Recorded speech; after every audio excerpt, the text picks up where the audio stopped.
Друзья, всем огромный привет! Сегодня делюсь рецептом сиропа из сосновых шишек без термической обработки, то есть все полезные вещества максимально сохраняются. Рецепт проверенный лично мною, принимает вся семья и уже старалась вспомнить сколько, около лет 10 точно. Предупреждаю, что я не зазываю не обращаться к врачам, а только рекомендую вам вот прекрасный сироп из такого чудесного растения. Шишка сосны – это ее плоды. Только из этого понятно, что именно в зеленых шишках в этот период находится вся сила этого прекрасного дерева. Для лекарственных целей используют только недозрелые плоды зеленого цвета. Когда они созревают и деревенеют вследствие оттока веществ, это уже тогда на поделке. То есть в этот период дерево всю свою силу отдает на создание плодов, шишек.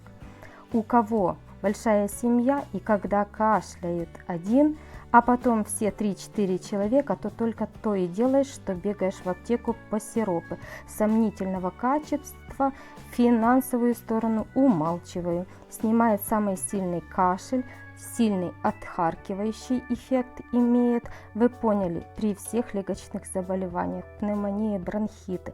Высокое содержание витаминов и минеральных веществ, которые способствуют повышению сопротивляемости организма к любым инфекциям.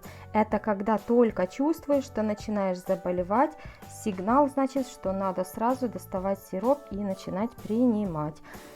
Так как в содержании шишек витамина С больше, чем в лимоне. Практически витамины содержатся всех групп минеральных веществ, железа, магния, кальция. Перечислять очень долго все свойства ихние. Кому интересно, зайдите в интернет, почитайте. И именно в молодых шишках содержится наибольшее количество всех нужных нам веществ, в частности того же самого этанина, который способствует и разжижению крови, который препятствует тромбообразованию, укрепляет стенку сосудов. Конечно же, шишки надо собирать только в экологически чистой зоне, так чтобы вы были уверены, что вдали от всех дорог. Для лекарственных целей используются только недозрелые плоды зеленого цвета. Когда они уже созревают и деревенеют, они уже не нужны. Вот они легко режутся ножом. Там еще много сока в шишках.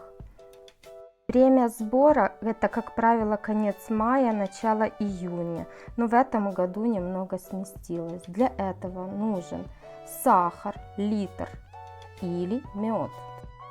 В этом году готовлю специально на сахаре, чтобы люди не думали, что если меда нету, значит все пропало. Конечно же, если мы будем этот сироп делать с медом, понятное дело, что мы еще действие шишек усилим за счет меда.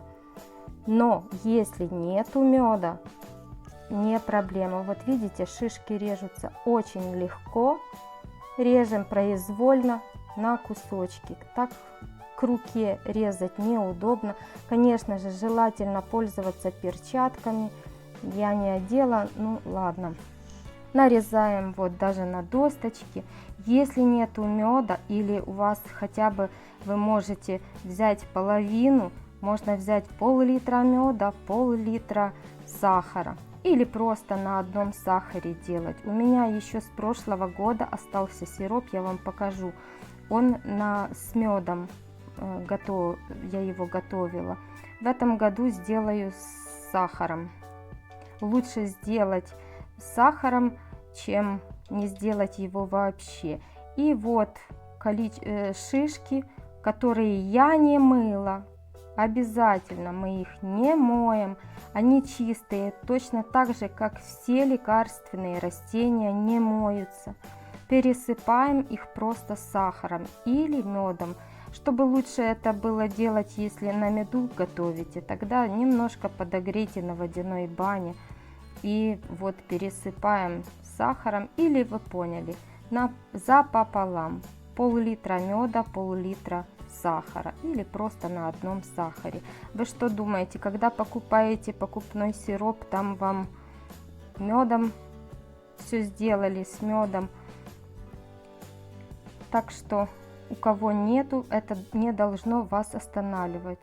Вот на поверхности этих шишек еще много вот таких смолы, которая липнет к рукам.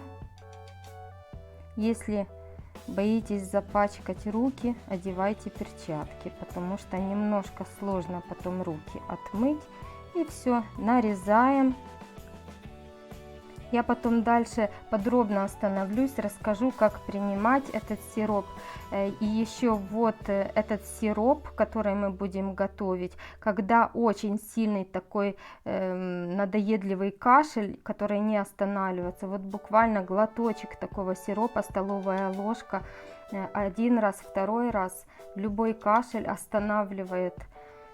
Попробуйте, не пожалеете, я думаю.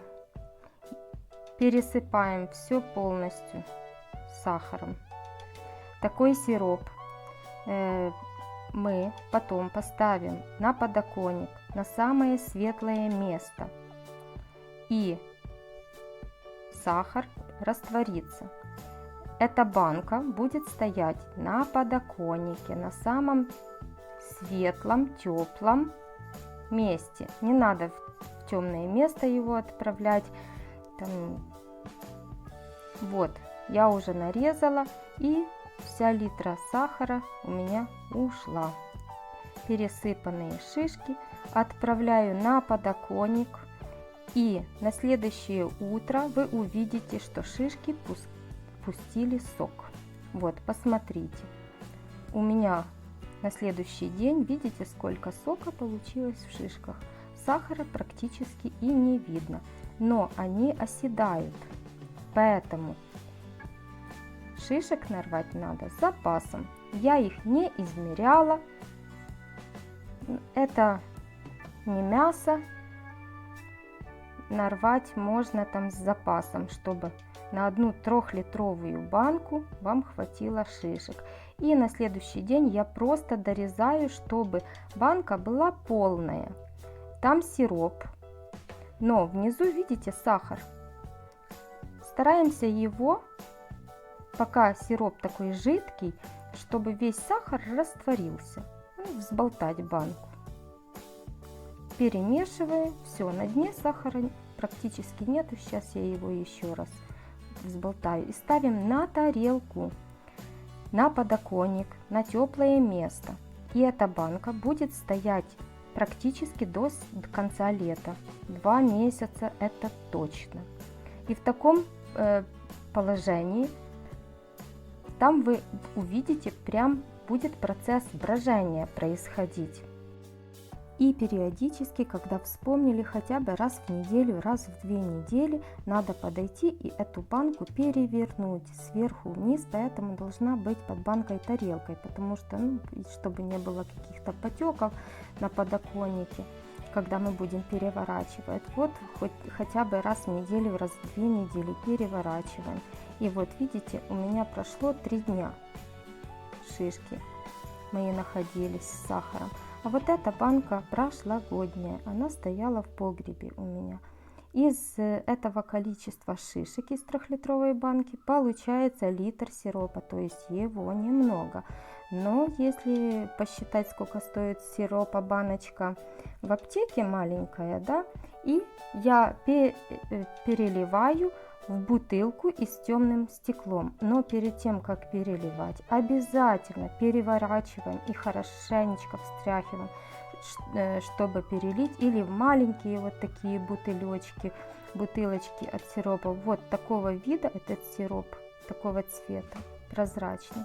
Это прошлогодний мой сироп, который я готовила на меду бутылки из темного стекла. Но перед тем, как будете сливать с емкости основной, с банки, обязательно хорошенечко встряхните, чтобы ничего не потерять. И перед каждым приемом сироп встряхивается, чтобы вот эти все смолистые вещества по всему сиропу равномерно распределились. И принимаете по 1 столовой ложке 3-4 раза в день при сильном, например, кашле, или если только-только начинаются какие-либо простудные заболевания.